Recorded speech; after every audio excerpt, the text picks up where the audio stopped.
કાર્બોદિત વિશે જાણવું છે. તો ચલો જાનવીબેન તમે કહો કાર્બોદિત વિશે. એક બટાકાનો ટુકડો લેવો, તેમાં આયોડીનના 2 થી 3 ટીમ્પા નાખવા. જો તેમાં ભૂરો અને કાળો રંગ થશે તો આપણને ખબર પડી જશે કે તેમાં સ્ટાર્ચ રહેલો છે. Okay, very good.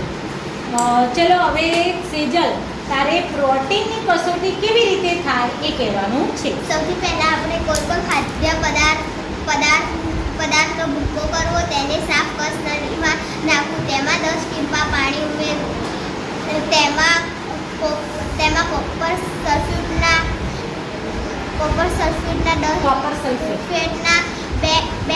2 ટીમ્પા ઉમેરવા, પૌષ્ટિક સોડાના 10 ટીમ્પા ઉમેરવા અને પછી તેને હલાવવું, થોડા સમય સુધી રહેવા દેવું. તેમાં જો જાંબલી રંગ થાય તો આપણે તેને કહી શકીએ છીએ કે તેમાં પ્રોટીન છે. Very good.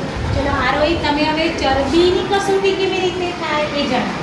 પહેલાં નારિયેળ લેવું, તેનો એક કટકો લેવો, તેને કાગળ ઉપર કસવો, કાગળ ન ફાટી જાય તેનું ધ્યાન રાખવું, પછી કાગળને ખોલવું. જો તેના ઉપર તેલનો ડાઘ પડે તો આપણે કહી શકીએ કે તેમાં ચરબી છે. Very good. તો અહીંયા સમજ પડી ભાઈ, જાનવીએ કઈ કસોટીની વાત કરી, કયા ઘટક માટે?